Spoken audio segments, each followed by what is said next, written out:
नमस्कार साथियों, स्वागत है आपका क्लासेस परीक्षा जंक्शन में। और आपकी पीसीएस प्रारंभिक परीक्षा जो 14 मई को प्रस्तावित है, उसके लिए तैयारी हम लोग कर ही रहे हैं और जोर शोर से तैयारी कर रहे हैं। कोई दिक्कत नहीं है, ठीक है ना। ये मत सोचिएगा कि वीडियोस नहीं आते हैं तो आपकी तैयारी बाधित हो जाएगी। एक दिन में पूरा संविधान कंप्लीट कराने की क्षमता है और आपके अंदर कंप्लीट करने की क्षमता। देखो, एक बात बताएं, ढेर भर पढ़ लेने से कभी सिलेक्शन नहीं होता। आज भी प्रयागराज, दिल्ली में बहुत लोग पढ़े हुए चुपचाप बैठे हुए हैं, ठीक है ना, कुछ नहीं हो रहा उनका। वो लगातार एग्जाम दे रहे हैं और लगातार हर साल नई तरीके से तैयारी शुरू करते हैं, मोटी मोटी किताबें पढ़ते हैं और सिलेक्शन फिर भी नहीं होता है। देखिए, किसी भी एग्जाम के, हम केवल पीसीएस की बात नहीं करते हैं, किसी भी एग्जाम के लिए सिलेक्टेड पढ़ना ही सबसे बड़ी जो है गारंटी होती है सिलेक्शन की। सिलेक्टेड पढ़ना सिलेक्शन की गारंटी होती है, आप लोग समझ लीजिए इस चीज को। तमाम तरह की किताबें हैं, देखें, लोग जाते हैं मार्केट में, गए और किताबें खरीद के ले आए और पढ़ रहे हैं। ये किताब खत्म हुई, दूसरी ले आए, दूसरी खत्म हुई, तीसरी। देखिए, एक बात बताइए, जैसे संविधान है, आप चाहे डीडी बसु पढ़ लीजिए, चाहे कोई किताब पढ़ लीजिए, ठीक है ना, एम लक्ष्मीकांत पढ़ लीजिए, आप कोई भी किताब पढ़ लीजिए, आप परीक्षावाणी पढ़ लीजिए। अगर आपने उस चीज जो जो भी लिखा हुआ है, यदि आपने उसमें लिखी हुई चीजों को समझ लिया ना, किताब चाहे जो पढ़ लीजिए, कोई दिक्कत नहीं है। कोई किताब पढ़ लीजिए, आपकी किताब से कभी सिलेक्शन नहीं होता है, उस किताब में लिखी हुई चीजों को समझने से सिलेक्शन होता है। समझ गए, सिलेक्शन हो जाएगा। क्योंकि एग्जाम में जरूर नहीं उसी पैटर्न में क्वेश्चन पूछा जाएगा। अगर आपने समझ लिया, अब जैसे मान लीजिए आज हम लोग लोकसभा पढ़ेंगे, अब आपने स्थगन, सत्रावसान और विघटन को समझ लिया कि ये क्या होता है, इसमें अंतर क्या होता है, तो इसी में क्वेश्चन घुमा घुमा के देते हैं और सब बच्चे सिलेक्ट, जो बड़े बच्चे समझ लिए वो सिलेक्ट हो जाते हैं। नहीं, वनडे एग्जाम की तरह तैयारी करके जाएंगे तो आपका पीसीएस और आईएएस में सिलेक्शन कभी नहीं होगा। ठीक, समझने से सिलेक्शन होगा, इस चीज को समझ लीजिए।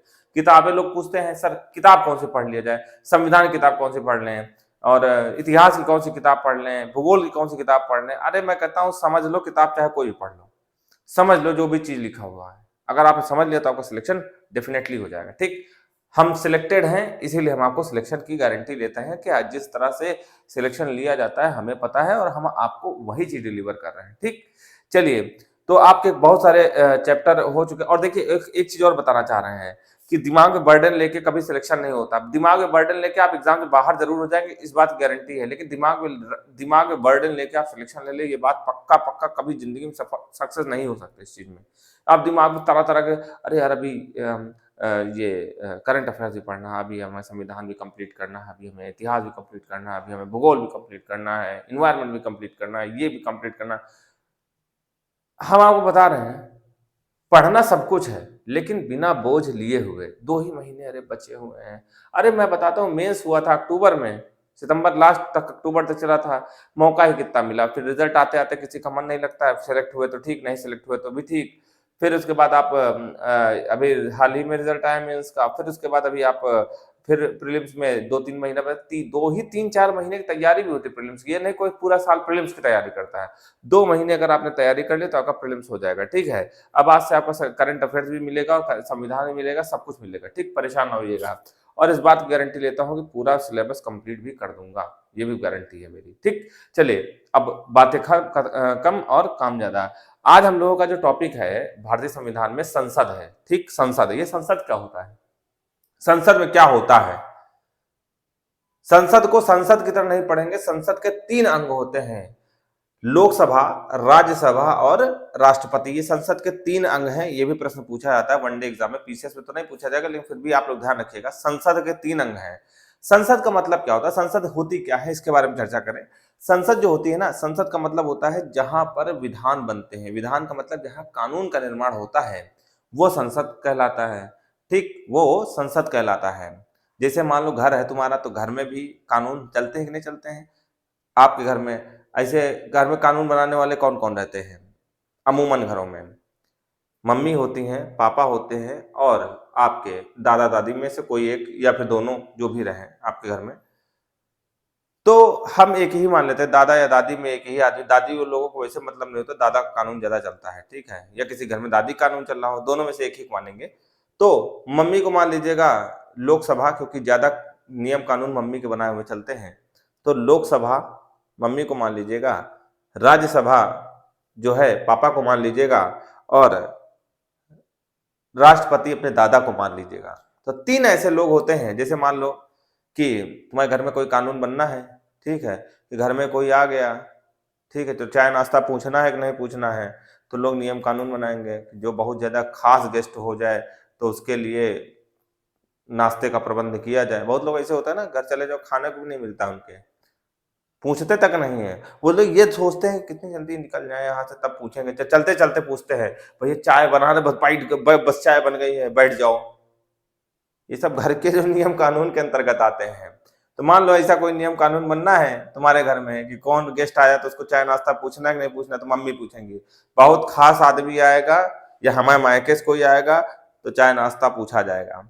पापा के पास गया, पापा कहे हाँ ठीक है, अब क्या बोले, क्या लड़े, राज्यसभा होगा क्या लड़े, हाँ भाई वैसे भी नहीं चलती है। पापा भी पास कर दिए, मम्मी पास कर दी, पापा पास कर दिए, अब दादा के पास गया। दादा कहे यार रबड़ की स्टैंप देखे हो ना, दादा कहे जब दोनों लोग पास कर देते हमको क्या, पास है मान लो, लाओ दस्तखत हम भी कर दें। तो लोकसभा की शक्तियां बहुत ज्यादा होती हैं, राज्यसभा की भी होती हैं, ऐसा नहीं कहते राज्यसभा की नहीं होती हैं। और राष्ट्रपति की तो लगभग लगभग मानी जाती है, जब लोकसभा राज्यसभा ने पास कर दिया तो कानून बनेगा। राष्ट्रपति के पास तो फॉर्मेलिटी के लिए जाता ही है, ठीक है, उनके दस्तखत होने जरूरी हैं, वो बाद में पढ़ाएंगे। राष्ट्रपति के भी अपने कानून, अपने पावर होती हैं, लेकिन हमेशा के लिए नहीं होती, ठीक। तो इतनी बात समझ गए कि अगर संसद है तो हमारे देश में कोई भी कानून बनेगा, कोई भी कानून बनेगा तो वो लोकसभा में जाएगा पहले, फिर राज्यसभा में जाएगा, फिर राष्ट्रपति के पास जाएगा। इतनी बात हमने बता ही दी। अब जैसे अभी बुलडोजर वाला कांड बहुत चल रहा है, अगर ये कानून, अभी कानून ऐसा बना नहीं है, लेकिन अगर कानून ऐसा बनाना हो कि गैंगस्टर अगर कोई आदमी ऐसा है जो कुख्यात अपराधी है, तो किस स्तर का अपराध करता है और उस स्तर तक अगर वो अपराध में पहुंच गया तो सबसे पहले उसका घर गिराया जाएगा। ऐसा मान लो नियम कानून बनाना है, ठीक है, तो वो या तो लोकसभा में पहले जाएगा या फिर राज्यसभा में पहले जाएगा।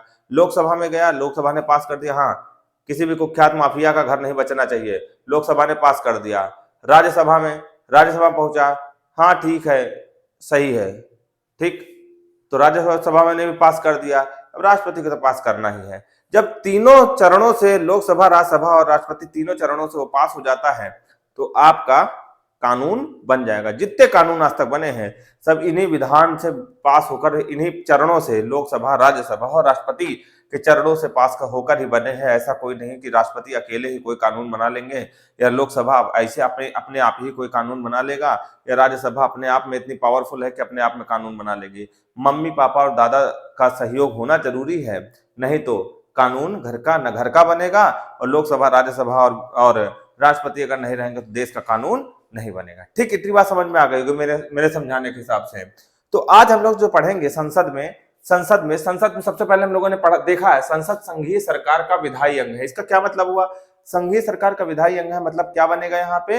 विधान बनेगा, मतलब कानून बनेंगे, इसलिए विधायी अंग है। ठीक, ऐसा अंग जो कि विधान बनाने संबंधी, कानून बनाने संबंधी कार्य करता है उसको विधायी बोलते हैं। संसद के 3 अंग होते हैं। संसद के कितने अंग होते हैं? 3, लोकसभा, राज्यसभा और राष्ट्रपति, जैसा यहाँ लिखा हुआ है, राष्ट्रपति, लोकसभा और राज्यसभा। और ये संसद के 3 अंग हो गए। ये किस अनुच्छेद में वर्णित है? अनुच्छेद 79 में वर्णित है, जिसको 79 बोलते हैं, 79। देखिए, अनुच्छेद की सूची हम अलग से लिख देंगे, क्योंकि यहाँ पे मतलब यहाँ समझते जाइए, लेकिन अनुच्छेद की सूची हम अलग से आपको देंगे। ठीक, चलिए अब आज हम लोग बात करेंगे केवल और केवल किसकी? लोकसभा की। ठीक, चलिए ये सब देख लीजिएगा। भाग 5 के अंतर्गत संविधान, संसद का जो है व्याख्या है भाग 5 के अंतर्गत, और अनुच्छेद 79 से लेकर 122 तक है। अनुच्छेद 79 से लेकर 122 तक है। ठीक, अब हम लोग बात करते हैं आगे की। ठीक है, अब हम लोग बात करते हैं, मिटाते जाते हैं क्योंकि कुछ अगर हमको लिखना पड़े तो हम लिख सकें। ठीक, चलिए आगे की बात करते हैं कि संसद के लोकसभा में कितने सदस्य होते हैं। अभी तक सन 2019 तक ये चीज ध्यान रखिए, जो आईएएस की तैयारी कर रहे हैं, जिनका आईएएस का पेपर होने वाला है, जो पीसीएस के लिए भी, पीसीएस में छोटे क्वेश्चन नहीं बनने हैं क्योंकि बहुत कम वैकेंसी आ रही हैं, तो अच्छे लोगों को लेना है उन्हें, जिनको हर चीज के बारे में पता हो। सन 2019 तक जो लोकसभा थी अब हम लोग 3 अंग में केवल एक अंग की बात करने जा रहे हैं, लोकसभा। पहले लोकसभा खत्म करेंगे, फिर राज्यसभा खत्म करेंगे, फिर राष्ट्रपति खत्म करेंगे। जो लोकसभा थी, लोकसभा में कितने सदस्य थे? 552 सदस्य थे 2019 तक। मेरी बातों को ध्यान रखिएगा, 2019 तक 552 सदस्य थे, जिसमें 530 सदस्य कहां से आते थे? राज्य से चुन के आते थे। कहां से? राज्य से। राज्य का मतलब जैसे अपने राज्य है, उत्तर प्रदेश है, बिहार है, मध्य प्रदेश है, राजस्थान है, छत्तीसगढ़ है, उड़ीसा है, फलाना है, ढिमाका है, इतने राज्यों से आपके चुन के आते हैं। कितने सदस्य? 530 सदस्य। इस चीज को ध्यान रखिएगा मेरी बात को, क्योंकि डायरेक्टली पूछा जाता है कि राज्यों से कितने सदस्य निर्वाचित होते हैं लोकसभा में, तो अधिकतम सदस्यों की संख्या कितनी है? 530। फिर आते हैं संघ राज्य क्षेत्र से कितने सदस्य निर्वाचित होते हैं? 20 सदस्य। 20 से 21वां सदस्य आपके संघ राज्य क्षेत्र से निर्वाचित नहीं होगा। इस चीज को ध्यान रखिएगा।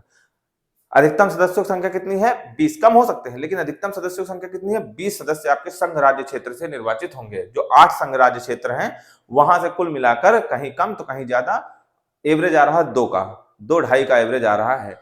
तो मान के चलिए कहीं 1 तो कहीं 2 तो कहीं 3, लेकिन 20 सदस्य से ज्यादा 8 संघ राज्य क्षेत्र है। 8 संघ राज्य क्षेत्रों से कितने मैक्सिमम सदस्य आ सकते हैं? 20 सदस्य, जो कि कहां जाएंगे? लोकसभा में जाएंगे।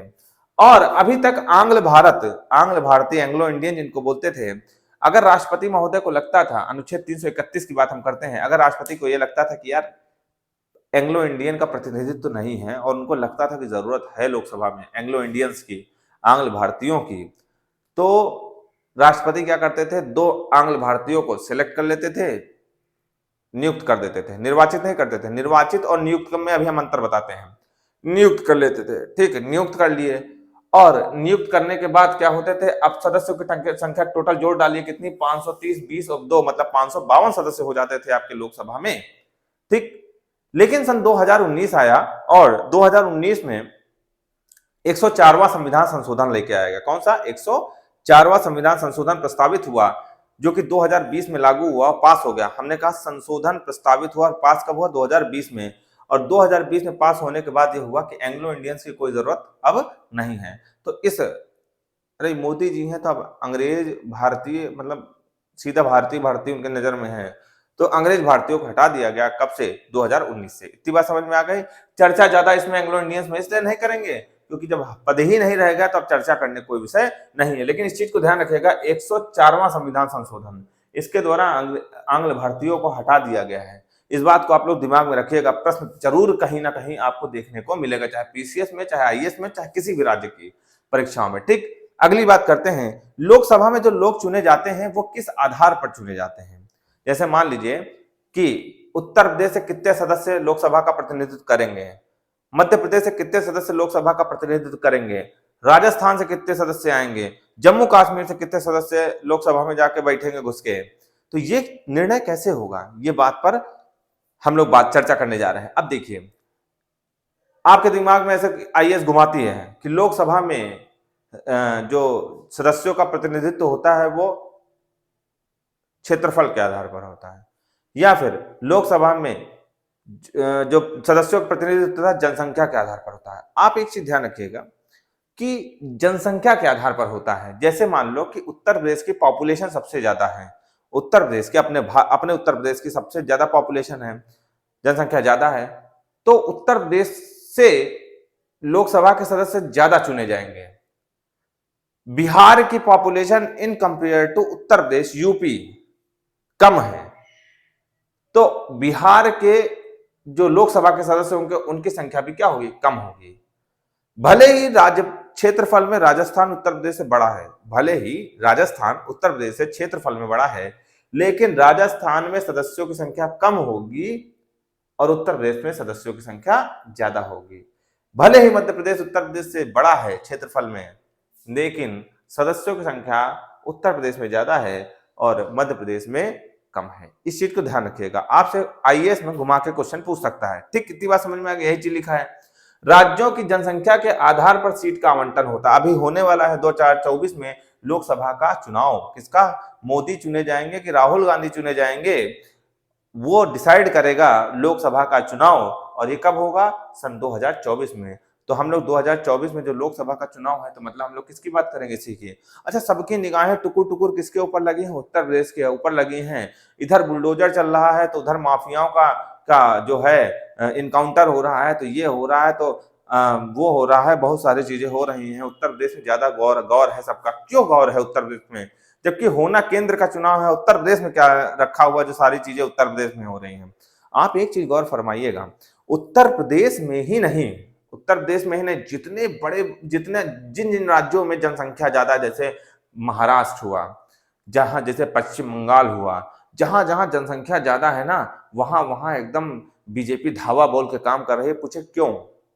जनसंख्या ज्यादा मतलब सीटें ज्यादा, लोकसभा की सीटें ज्यादा, और सीटें ज्यादा का मतलब अगर वहां पे सीटें ज्यादा चुन पा गए तो हम लोकसभा में अपनी सरकार बनाएंगे। मतलब लोकसभा में चुन के आ गए, मतलब प्रधानमंत्री कौन होगा? हमारा होगा कि किसी और का होगा, इसी मतलब जो है डिसाइड कर देगा।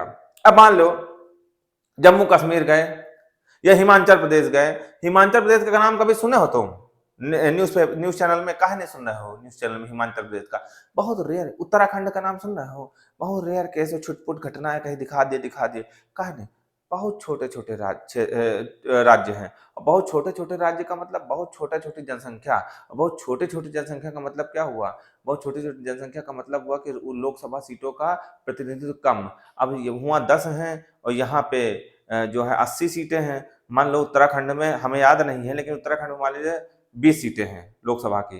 कम आदमी कम है वहां पे उत्तराखंड में। उत्तर प्रदेश में करोड़ों जनसंख्या पड़ी है। यहाँ पे एक दूसरे के ऊपर चढ़े पड़ रहे हैं, कीड़े की तरह बिलबिला ही रहे हैं सब नौकरी के लिए। तो यहाँ पर सीटें ज्यादा हैं, ठीक है।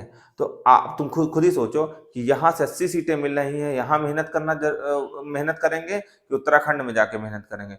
सारी ईडिया मीडिया सब उत्तर प्रदेश में है। तो इस चीज को समझना जरूरी है कि क्यों उत्तर प्रदेश का नाम आता है हर न्यूज चैनल में, क्यों महाराष्ट्र का नाम आता है, क्यों पश्चिम बंगाल का नाम आ रहा है?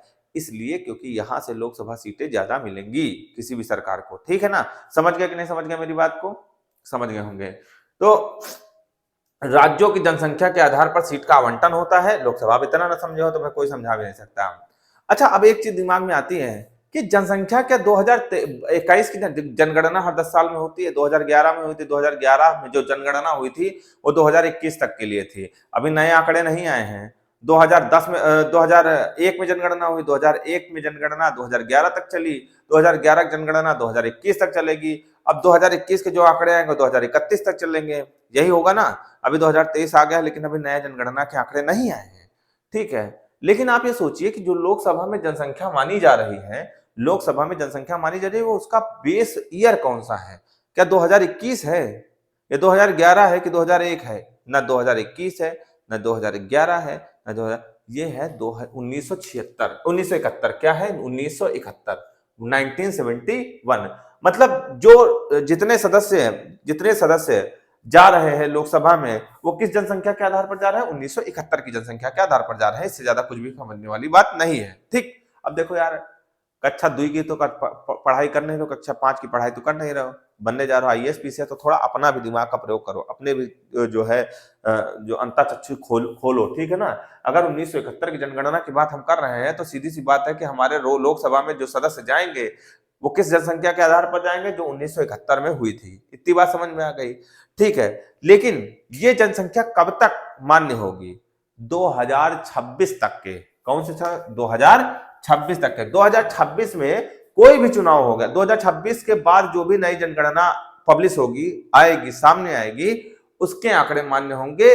अब मान लो 2021 की जनगणना आ गई, समझना बात को। मान लो 2021 की जनगणना आपके 2024 में आ गई, तो क्या 2024 के आंकड़े मान्य होंगे? नए आंकड़े बन जाएंगे? नए आंकड़ों के हिसाब से आदमी जाएगा कि नहीं जाएगा? नहीं जाएगा। क्यों? क्योंकि 2026 एक बेस ईयर माना गया है कि 2026 के बाद जितने भी लोग, जो भी नई जनगणना आएगी, उसके जनसंख्या के हिसाब से ही लोकसभा में सीटों का आवंटन नया तय होगा।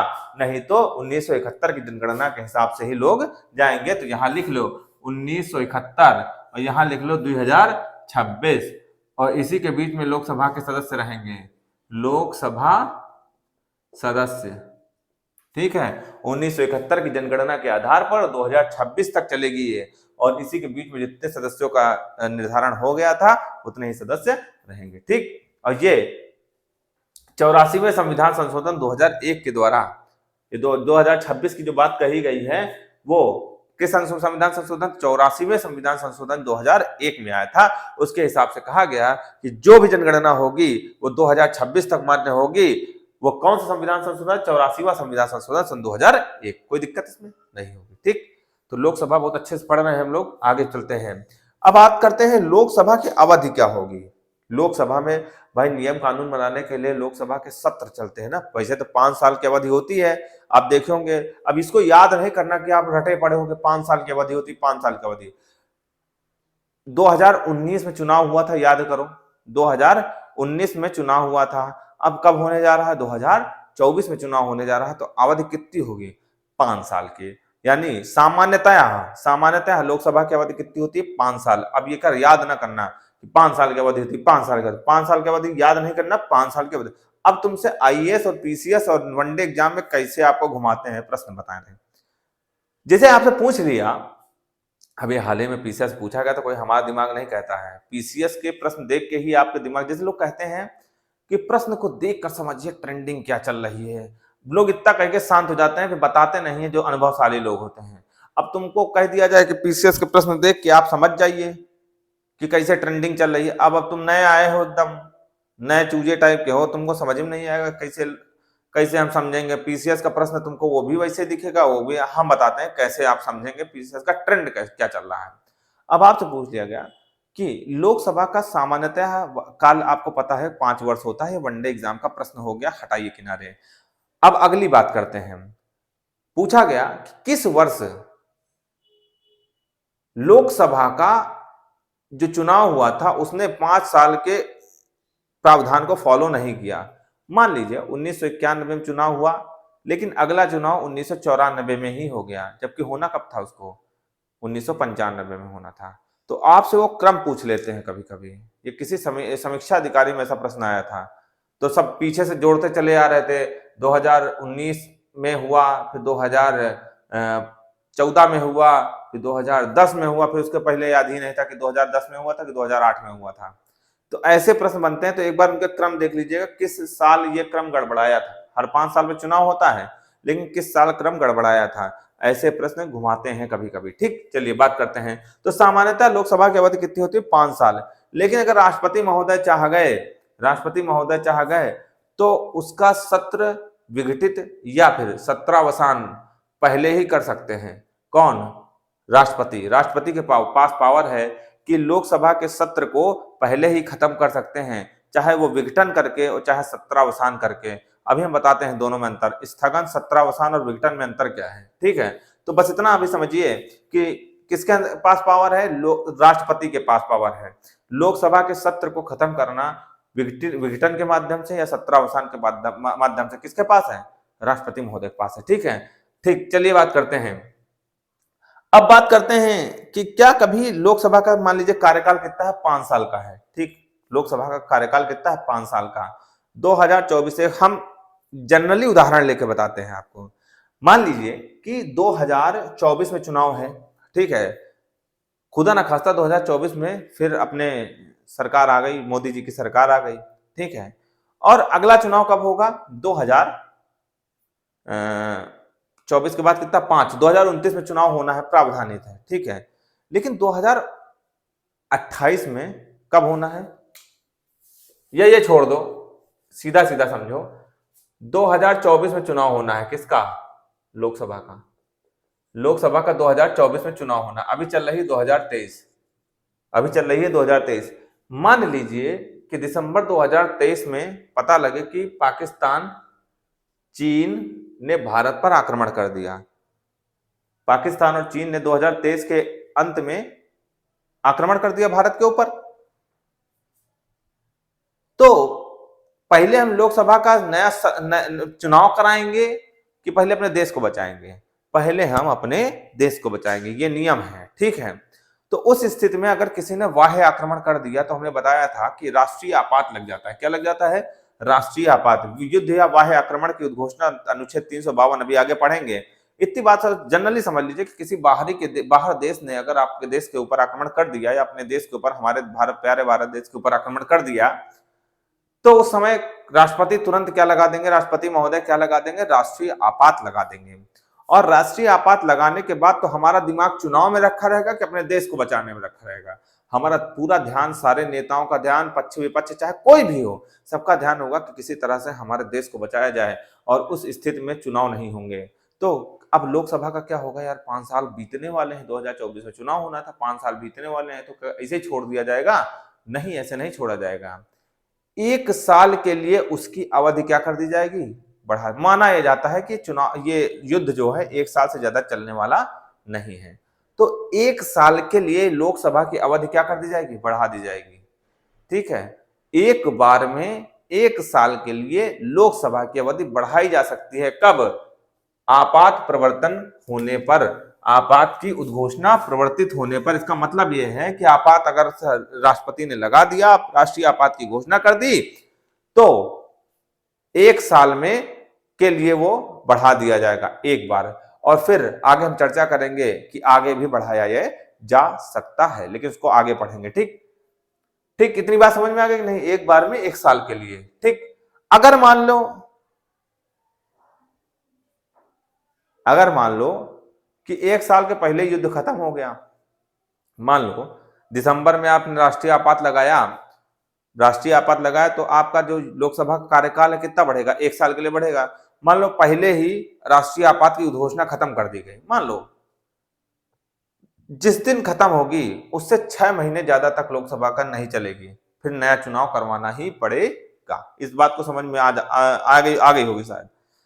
जैसे ही मान लो आज युद्ध खत्म हो गया, आज आपकी जो तिथि है, मान लीजिए फरवरी चल रही है, मार्च चल रहा है, मार्च में राष्ट्रीय आपात खत्म हो गया, तो लोकसभा का कार्यकाल कितना घसीट जाएगा, अप्रैल, मई, जून, जुलाई, अगस्त, सितंबर से ज्यादा नहीं चलेगा वो बढ़ाया हुआ काल, और नया चुनाव करवाना ही, इसी बीच में नया चुनाव करवा लिया जाएगा लोकसभा का। समझ में आ गई बात? चलिए आगे बात करते हैं कि सदस्यता हेतु आय कितनी होनी चाहिए, आयु। अब लोकसभा में सदस्यता हेतु मतलब मोदी कितने मिनिमम साल के रहे होते हैं, या मान लो एक लड़का है जो मोदी जी बनना चाहता है, ठीक है, लोकसभा का सदस्य बनना चाहता है। बहुत सारे सदस्य होते हैं, मोदी जी का नाम इसलिए ले रहे हैं, हमने बताया 552 सदस्य थे, अब 585 रह गए मैक्सिमम, तो हम मोदी जी का नाम क्यों ले रहे हैं लोकसभा सदस्य, लोकसभा इसलिए सामान्यतः जो प्रधानमंत्री चुने जाते हैं लोकसभा के सदस्य ही होते हैं, और प्रधानमंत्री दुनिया जानती है, इसीलिए हम लोग प्रधानमंत्री जी की बात कर रहे हैं। ठीक है, तो जो मोदी, अगर कोई नया बच्चा मोदी बनना चाहता है तो कम से कम आयु कितनी होनी चाहिए उसकी, तो उस चूजे की आयु जो होनी चाहिए कम से कम 25 साल की होनी चाहिए, तो वो वयस्क हो जाएगा। 18 साल नहीं, 21 साल नहीं, 25 साल।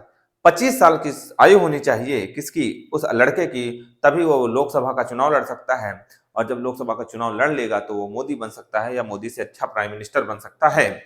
ठीक, अगली बात करते हैं, लोकसभा को खत्म करने के 3 तरीके के प्रावधान होते हैं। लोकसभा को खत्म करने के नहीं, लोकसभा का कार्य रोकने के लिए, बाधित करने के लिए 3 तरीके के प्रावधान होते हैं। स्थगन होता है, सत्रावसान होता है, विघटन होता है। इनके बारे में हम लोग चर्चा करते हैं। स्थगन का क्या मतलब होता है, जैसे मान लो कि लोकसभा का सत्र चल रहा है, लोकसभा का सत्र कोई भी सत्र होता है। अब सत्र की बात सबसे पहले कर ले, लोकसभा में सत्र कितने होते हैं, सामान्यतः 3 सत्र होते हैं। जनवरी से एक सत्र शुरू होता है, वो अप्रैल तक जाता है। ठीक है, बजट सत्र बोलते हैं, जनवरी से शुरू होता है और आपके अप्रैल तक जाता है। बजट सत्र सामान्यतः कहलाता है।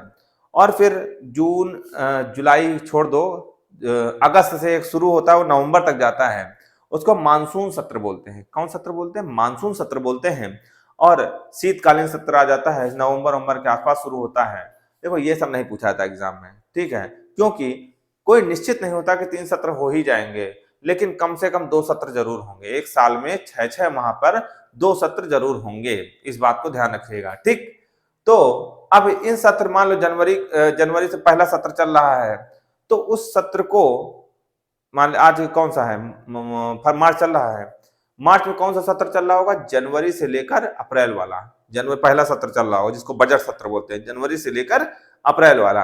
अब मान लो किसी बात में वहां पर हो हल्ला शुरू हो गया, लोकसभा में हो हल्ला शुरू हो गया, नहीं ये प्रावधान नहीं मानेंगे, विपक्ष भाई पक्ष प्रावधान रखता है कि ये कानून बनना चाहिए, विपक्ष कहता है ये कानून नहीं बनना चाहिए, दोनों पर मुर्गा लड़ाई होती है। मुर्गा लड़ाई देखे नहीं देखे हो, गाँव में देखना, गुड़िया पीटी जाती है तो मुर्गा लड़ाई होती है। तो ऐसे सब लोकसभा के अंदर बैठ के लड़ते हैं, ठीक, पक्ष विपक्ष दोनों लड़ते हैं, ठीक है। आज तो सिर्फ आजकल तो सिर्फ फुटबॉल की भी नौबत आ जाती है, मारपीट हो जाती है वहां पे। तो दोनों लड़ते हैं, लड़ने के बाद अध्यक्ष जी कहते हैं चुप रहो चुप रहो चुप रहो, फिर वो लास्ट में कहते हैं कि हाँ ये पास किया जाता है। जब लोकसभा अध्यक्ष पास कर देता है तो आगे बढ़ जाता है। अगर मान लो लोकसभा अध्यक्ष को ये लगा कि यार ज्यादा भयंकर बहस हो गई, लड़ाई झगड़ा हो गया है, तो लोकसभा अध्यक्ष क्या करेगा, रुको, 2 घंटे के लिए ये बहस स्थगित की जाती है, ठीक है।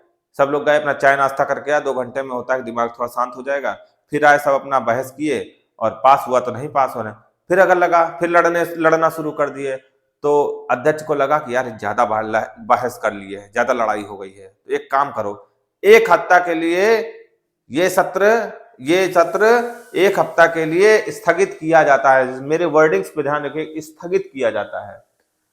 तो 1 हफ्ते के लिए वो हो गई, 1 हफ्ता बाद फिर मिले, फिर लड़ाई झगड़ा शुरू हुआ, ठीक है। तो कहेंगे 1 महीने के लिए बजट सत्र स्थगित किया जाता है, तो खत्म नहीं किया जा रहा है। स्थगित करने का मतलब होता है कुछ समय के लिए टाला जा रहा है। ये स्थगित करने का शक्ति किसके पास होती है, लोकसभा अध्यक्ष के पास। बेटा गलत मत करना प्लीज, ये प्रश्न बहुत बार घुमाया है आईएएस और पीसीएस में, तो इसको गलत मत करना है। स्थगित करने की पावर किसके पास होती है, अध्यक्ष के पास होती है, ठीक।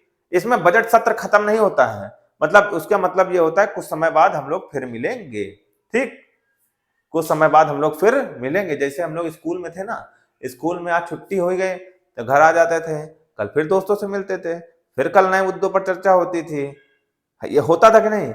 लेकिन अब आप आते हैं, अगर आपके स्कूल का सत्र खत्म हो गया, क्या हो गया, सत्र खत्म हो गया, उसको मतलब बोलते हैं 1 साल पूरा निकल गया, सत्र खत्म हो गया, उसको मतलब बोलते थे सत्रावसान हो गया। क्या होता है, सत्रावसान। हो सकता है आपका प्यारा दोस्त किसी दूसरे स्कूल में एडमिशन ले ले, आप इसी स्कूल में रह जाएं, या आपका प्यारा दोस्त इस स्कूल में है, आप दूसरे स्कूल चले जाएं, ठीक है। तो सत्रावसान का मतलब होता है सत्र खत्म हो गया, और उसकी पावर किसके पास होती है, राष्ट्रपति के पास। सत्रावसान मतलब जैसे मान लीजिए हमने पहला बताया कि जनवरी से लेकर पहला सत्र चलेगा लगभग अप्रैल तक, बजट सत्र बोलते हैं। तो सत्र खत्म करने की पावर किसके पास होती है, राष्ट्रपति महोदय के पास होती है। अब ये नई चिड़िया कौन सी आ गई, विघटन करने की। मान लो सत्र चल रहा है, जनवरी से लेकर अप्रैल तक पहला सत्र चलना है, बजट सत्र, लेकिन राष्ट्रपति को लगा कि यार मार्च में इसमें बहुत दुविधाएं पैदा हो गई, सिर्फ फुटबॉल की नौबत आ गई, हमको नहीं लग रहा कि आगे बजट ये सत्र चल पाएगा। तो वो क्या कर देते हैं, विघटित कर देते हैं सत्र को, क्या कर देते हैं, समय से पहले सत्र को खत्म कर देना, समय से पहले सत्र को रोक देना, समाप्त कर देना, क्या कहलाता है, विघटन कहलाता है। और उसकी भी पावर किसके पास होती है, राष्ट्रपति के पास होती है। तो शायद तीनों चीजें समझ गए होंगे कि अगर लोकसभा का सत्र स्थगित करना है कुछ समय के लिए, कुछ महीनों के लिए, कुछ हफ्तों के लिए, तो वो पावर किसके पास होगी, अध्यक्ष महोदय के पास होगी। लेकिन वो दोबारा से सत्र फिर से बैठक, उसमें उसी सत्र में बैठक होगी, मतलब सत्र खत्म नहीं होगा। स्थगन का मतलब सत्र खत्म नहीं होता, फिर हम लोग मिलेंगे। लेकिन सत्रावसान का मतलब सत्र खत्म, विघटन का मतलब होता है सत्र समय से पहले खत्म करना, और सत्र पहले से खत्म करने की पावर किसके पास होती है, राष्ट्रपति के पास होती है। बेटा इतना समझाना था हमको, क्योंकि यहां से ही प्रश्न पीसीएस और आईएएस में बनते हैं, बाकी सब वनडे एग्जाम के प्रश्न हैं। अगली बात करते हैं, लोकसभा के अध्यक्ष और उपाध्यक्ष कौन चुनता है। लोकसभा के अध्यक्ष और उपाध्यक्ष, जैसे मान लीजिए अभी 2024 का चुनाव होगा, 2024 के चुनाव में हो सकता है कि नए नए सदस्य चुने जाएं, नए नए लोग चुने जाएं, ठीक है। आपके जो कुछ ऐसे सांसद हैं जो खराब कार्य किए होंगे वो दोबारा नहीं चुने जाएंगे, कुछ नए सदस्य चुने जाएंगे। अब जो भी नए सदस्य चुने जाएंगे वो लोग क्या कहेंगे कि हम ही लोगों में से एक आदमी को अध्यक्ष बना दिया जाएगा और एक आदमी को उपाध्यक्ष बना दिया जाएगा। मतलब अध्यक्ष और उपाध्यक्ष के लिए कोई अलग से निर्वाचन नहीं होता है। एक बार आपके क्षेत्र से, किसी और के क्षेत्र से, किसी और राज्य के क्षेत्र से लोग चुन लिए गए, और चुनने के बाद सब पहुंचे कहाँ, लोकसभा में जब सब विभिन्न प्रांतों से लोग चुन के आ जाते हैं, निर्वाचित होके आ जाते हैं, तो वो सब आपस में मंत्रणा करते हैं कि भैया अब की बार इनको अध्यक्ष बना दिया जाए और इनको उपाध्यक्ष बना दिया जाए। मतलब अपने ही लोगों में क्या करते हैं वो लोग अध्यक्ष और उपाध्यक्ष का चुनाव करते हैं। इसमें कोई अलग से चुनाव की आवश्यकता नहीं होती है, ध्यान रखिएगा। ठीक, अगली बात करते हैं, और ये किस अनुच्छेद में है? अनुच्छेद 93 में है। अब देखिए, लोकसभा अध्यक्ष किसको अपना त्याग पत्र देता है? मान लो आज कहना आज से काम खत्म, आज तक मन नहीं आने का, तो किसके पास जाएगा अपना त्याग पत्र देने? अध्यक्ष। अध्यक्ष जाएगा उपाध्यक्ष के पास, ले भैया उपाध्यक्ष महोदय मेरा पत्र सहर्ष स्वीकार करो, ये मैं आज से काम छोड़ रहा हूं, अध्यक्षी का काम छोड़ रहा हूं।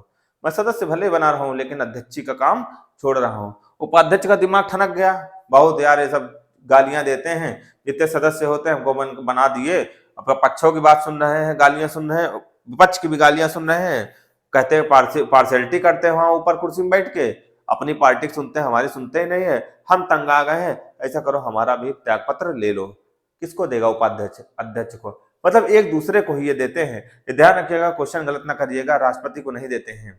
अध्यक्ष उपाध्यक्ष को देखा, उपाध्यक्ष अध्यक्ष को देखा, इससे ज्यादा पढ़ने की कोई आवश्यकता नहीं है। ठीक, अब बात करते हैं, लोकसभा के सभी सदस्य बहुमत से हटाते हैं अध्यक्ष को। अब मान लो ठनक गई किसकी, जैसे ऊपर मान लो बैठा है, बहुत ईमानदार आदमी है, जो अध्यक्ष है ऊपर बैठ गया कुर्सी में, बहुत ईमानदार आदमी है, वो पक्ष को ज्यादा तवज्जो दे रहा है। अच्छा बेटा, ये विपक्ष से पैसा खा लिया, विपक्ष को ज्यादा तवज्जो देने लगा, तो समझ में आ गई बात सामने वालों को कि यार ये तो पक्ष की सुन रहा है, विपक्ष। तो क्या करते हैं, सब आपस में बहुमत बनाते हैं, आपस में बहुमत बनाते हैं और कहते हैं कि इसको उतारो कुर्सी सबसे पहले नीचे।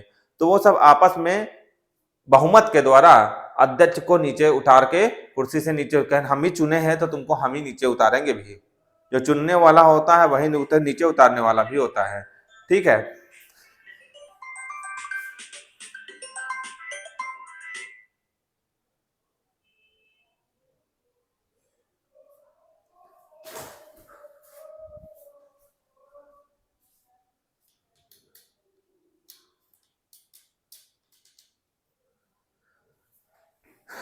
ठीक है दोस्तों, इतना समझ गए होंगे कि अध्यक्ष को हटा सकते हैं किससे? बहुमत के द्वारा, और या फिर अपने से भी वो त्याग पत्र दे सकता है। ठीक है, अगली बात करते हैं कि लोकसभा का अध्यक्ष अपना निर्णायक मत का प्रयोग करता है। तो लोकसभा का अध्यक्ष अपना निर्णायक मत का प्रयोग करता है, मान लीजिए किसी चीज पर बहस छिड़ गई, ठीक है, किसी कानून को बनाने के लिए बहस छिड़ गई और 530 सदस्य हैं, 530 सदस्य वहां बैठे हुए हैं, या मान लो 200 सदस्य बैठे हुए हैं।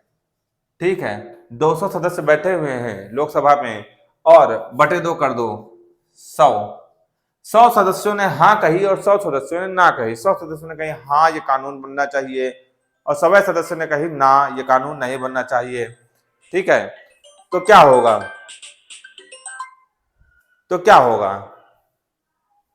ये होगा कि टाई हो गया, मैच अब टाई हो गया, ना बन पा रहा है ना बिगड़ पा रहा है। तो 100 सदस्यों ने हाँ कह दी, 100 सदस्यों ने ना कह दी, तो क्या कानून बन पाएगा? नहीं। अब पूछा जाएगा अध्यक्ष महोदय से, क्या कानून बनना चाहिए? कहेंगे हाँ बनना चाहिए, तो बन जाएगा, क्योंकि अब कितने हाँ के पक्ष में कितने हो गए? 101 सदस्य। और कहेंगे नहीं बनना चाहिए, तो ना के पक्ष में कितने हो गए? 101। तो मतलब ये किसके निर्णायक मत कौन देगा? निर्णायक मत देंगे लोकसभा के अध्यक्ष। इतनी सी आज रही चर्चा लोकसभा पर। ठीक है, एक पार्ट और आएगा लोकसभा पे, फिर उसके बाद आईएएस और पीसीएस जितने भी प्रश्न आए हुए आप लोग उसको सॉल्व करिएगा, जल्द ही आपका दूसरा पार्ट भी आएगा। ठीक है, धन्यवाद, आज के लिए इतना ही।